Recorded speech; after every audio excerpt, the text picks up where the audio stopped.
farol que me guia, é a luz do meu caminho.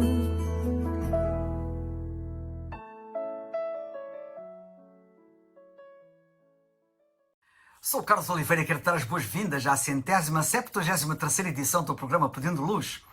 O tema hoje é o resto da história. Li que durante a Segunda Guerra Mundial, um locutor da rádio chamado Paul Harvey encerrava o seu noticiário diário com uma intervenção, a que ele chamava de o resto da história. Estas narrativas factuais concluíam sempre com uma reviravolta interessante que criava um final surpreendente para os ouvintes. Os ouvintes muitas vezes ficavam fascinados ao saber que, mesmo quando se tratava de histórias com as quais estavam familiarizados, havia sempre mais na história do que aquilo que eles tinham ouvido anteriormente. Isso às vezes aplica-se à maior história jamais contada, o Evangelho do Senhor Jesus Cristo. Pode haver mais nessa história do que aquilo que alguma vez tu ouviste no passado, e a parte que podes não ter ouvido pode ser exatamente aquela que te está a impedir de crer no que a Bíblia diz sobre como seres salvo dos teus pecados, como teres a vida eterna, e que tantas vezes tenho aqui alertado para que o faças enquanto tens tempo, simplesmente crendo. Deixa-me rever a parte que já deves ter ouvido, a parte que talvez te tenha deixado cético sobre o plano de salvação que a Bíblia apresenta.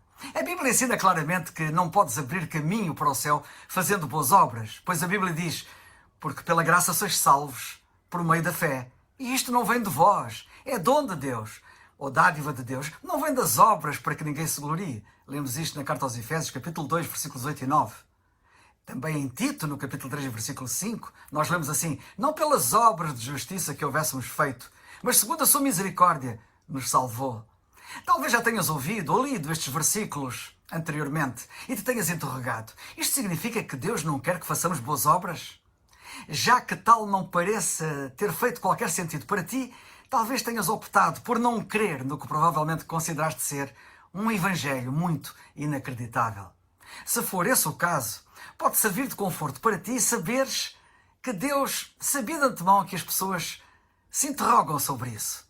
É por essa razão que logo após aquele texto bíblico que citei, que diz que a salvação não vem das obras, o versículo seguinte continua dizendo que os crentes são criados em Cristo Jesus para as boas obras. Efésios capítulo 2, versículo 10.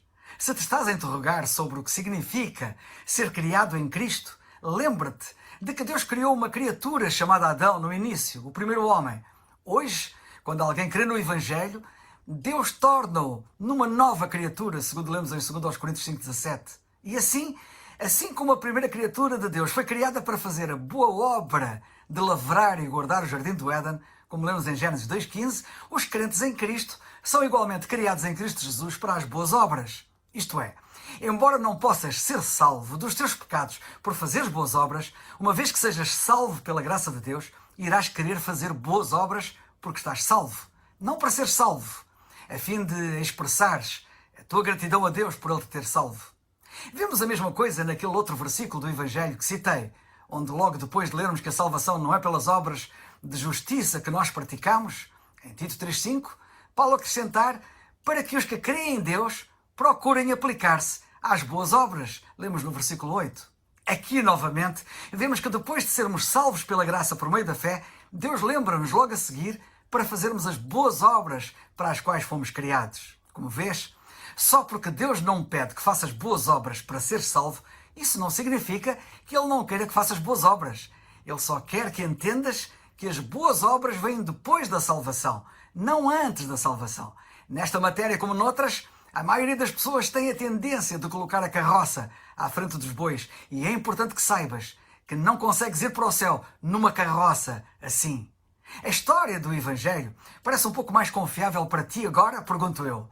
Nesse caso, deves saber que, embora só possas ser salvo pela fé, por creres, é importante creres com rigor. Não basta simplesmente crer em Deus, pois a Bíblia diz que os demónios também creem e estremecem. Lemos em Tiago 2,19. Tens de crer em Cristo como teu único e suficiente Salvador. Não precisas de adicionar uma única boa obra àquilo que Ele já fez por ti na cruz do Calvário. Em Romanos 4,5, o apóstolo Paulo diz, mas àquele que não pratica, mas crê naquele que justifica o ímpio, a sua fé lhe é imputada como justiça. E se ainda não tens a certeza de como ser salvo do julgamento de Deus por causa dos teus pecados, coloca a ti mesmo a seguinte questão. Se morresses hoje, e se Deus te perguntasse, por que deveria eu deixar um pecador como tu entrar no meu céu? Qual seria a tua resposta? Se a tua resposta for qualquer outra coisa que não, creio que Cristo morreu pelos meus pecados, ou se tentares adicionar as tuas próprias boas obras àquilo que Cristo fez por ti no Calvário, então não estás a confiar totalmente, exclusivamente nele. Por que não segues o conselho do apóstolo Paulo? Quando um homem lhe perguntou um dia o que ele deveria fazer para ser salvo, Paulo foi peremptório e disse simplesmente: crê no Senhor Jesus Cristo e serás salvo. Atos 16:31. Ora, agora já sabes o resto da história. Que Deus te abençoe. É o farol